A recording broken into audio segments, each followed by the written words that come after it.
Hello everyone and welcome to our KDI School Alumni Interview session. I'm Jody Yuzong Park from the MPP program, and today I'll be having a chat with Justin O'Connor, our KDI School alumni from Australia. Hello Justin, how are you doing today? Hi Jody, it's a pleasure to meet you. Thank you so much for organizing today's interview. Oh, that's awesome.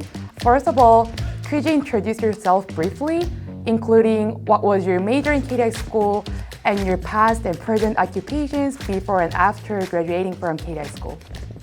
Yeah, so my name is Justin O'Connor. I'm an Australian, originally from Sydney. And when I studied at KDI School, I did a Master's in Public Policy with a major in Trade and Industrial Policy.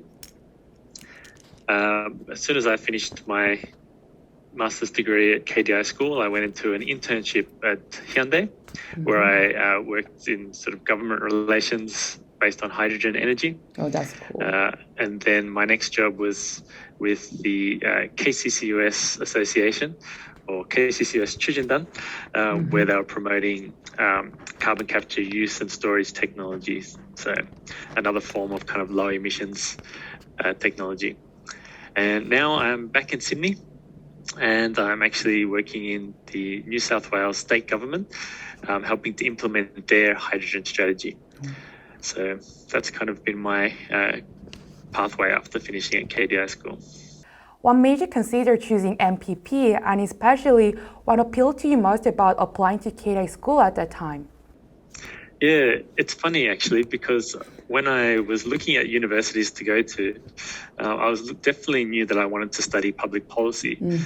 And of course, some of the first places you might look for studying in career are the big name universities. But when I was Googling through, KDI School popped up. And I was looking through the website and seeing that the real attention that they pay to the staff they hire for teaching, and also the kind of care they take for making sure their students have a great educational environment, is what really swung me towards this school I hadn't heard of before otherwise. And yeah, I showed it to my wife and asked what she thought, and she said, yeah, it looks like the right place to be. So I applied, I got in, and I think it was one of the best choices I ever made. What was your concentration? Could you tell us about your favorite courses or memorable project while studying at KDI School? Yeah, so I think in KDI, I was my concentration was in trade and industrial policy, and I think probably one of the ones that really stood out for me was input-output analysis, which is run by Professor Dong-Suk Kim. And being able to take his course, and coming from someone who didn't have a background in econometrics or economics at all, he really helped break it down and make it accessible, make it interesting. And I think that really gave me a lot of confidence in that area, which I'd never studied before. So after taking his course, I actually decided to use input-output analysis as the methodology for my thesis. Which I was very proud of, and he was a great supervisor on that project too. So I think, definitely taking that input-output analysis course is something I'd recommend to any current students. Do you have any tips for KDI School students who plan to write a thesis for their graduation? Yeah, so I think making the choice to write a thesis is often when you decide that the project that's right for you is going to be something that might be trying to answer a question that hasn't been asked, or contributing something new to the existing body of knowledge in the topic that you're interested in. I think for me, being able to, if I could offer one piece of advice for students that are choosing to write a thesis, it would be to pick something really small. And that might sound like strange advice, but the thing is, we only have a limited time to do our thesis. That's so true. There are a lot of resources to read, and it can be a lot of pressure along with all the other things that we've got to do while we're studying. If you have a really measured and kind of small and achievable goal, you'll actually find that it can be sufficiently difficult. Okay. So you should never worry that, I'm not sure if this is a big enough challenge. Maybe people will look at it and think, I didn't try to, be too ambitious. Don't worry. Even sometimes the small goals can be trickier than you expect. So start small, and you can always find a way to make it more complicated later if you need to, but you usually don't need to. Okay. Pick something small. That's really good advice. Okay, I remember you worked for Hyundai Motor Group and K-CCUS Association. How did your education experience at KDI School prepare you to get into working at Hyundai Motor Group and K-CCUS Association? Yeah, thanks for the question.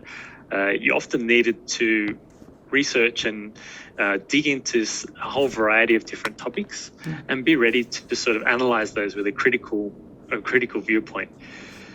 So the work I did at both Hyundai and K-CCUS Association really required getting across some projects and some new industries where there's a nexus between economics, policy, and some engineering even involved.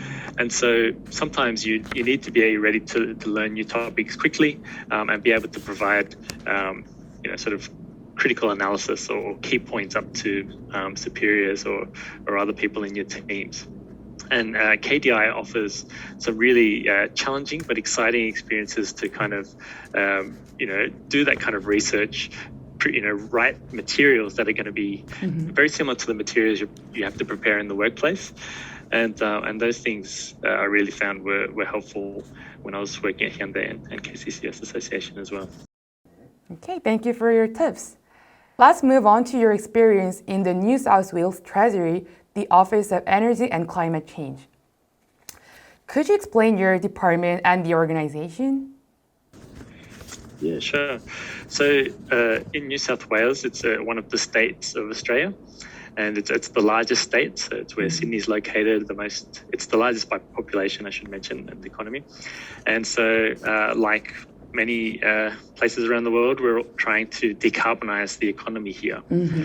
And so my specific role, I guess, the piece of decarbonization that my team is working on is regarding hydrogen energy. So it's a entirely new industry, and it's one that Korea is also very focused on, building a hydrogen energy industry. And what was your motivation to join them? The thing that motivated me to move into this space is not a typical pathway. It really came from when I had to choose what my thesis topic was going to be. So I was thinking about, I really want to stay working in an area of cooperation between Australia and Korea. And I was looking at things that Australia and Korea are cooperating in and will cooperate in the future. And energy is a big area where Korea already imports a lot of energy products like LNG from Australia. And they're currently looking to import hydrogen from Australia, clean hydrogen made in Australia. And so I thought that would be a really interesting topic to drill down on in my thesis. It was very interesting. I really loved it and learned a lot more about it through my thesis. And that's what led to those opportunities that I couldn't have expected in Hyundai, KCCUS, and now coming back here in the New South Wales state government. All right. What was your first impression of Sejong City? Do you think Sejong City has a good environment for studying for international students? Thanks for that question. Actually, just before I moved down to Sejong City, I was living in Seoul. And of course, Seoul is exciting and, well connected with all the public transport and every kind of attraction you can imagine. But actually, I really loved Sejong City. I think it's a great place. It's not as busy as Seoul, and I really like that it was a little bit quieter. Sure. You can find everything you need, but it's just there's less people, and, no crowded subway to battle with every day. Quiet. So personally, I thought it was a great place to study because it's just that little bit more peaceful, and And of course, I think everyone mentions it, but the beautiful lake park in the center of the city to go and relax or ride a bike or an electric scooter. I'm definitely missing that a lot. So I think it's a great place to be as a student. Okay. If you had to choose one word that best describes KDI School, what would it be? And why did you choose that word? Yeah, I think if I had to pick one word to describe KDI School, it would be passion.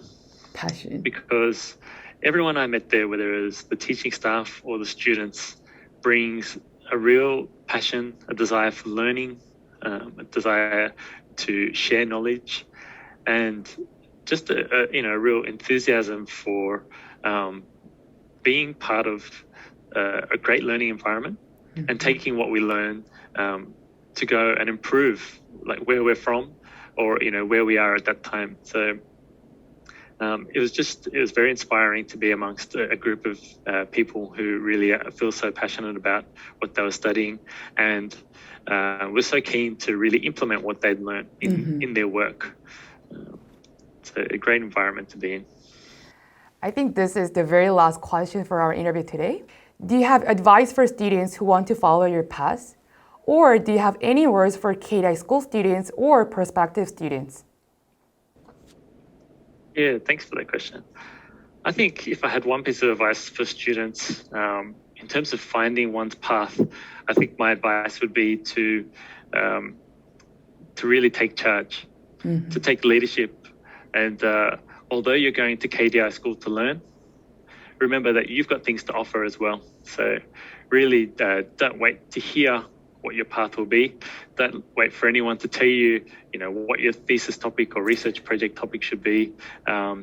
You should drive it from the beginning of what drives you. Whatever your passion is, whatever you're interested in, you've got to follow it up and make your own plan, which can be daunting, but it's really, that's where the best opportunities lie.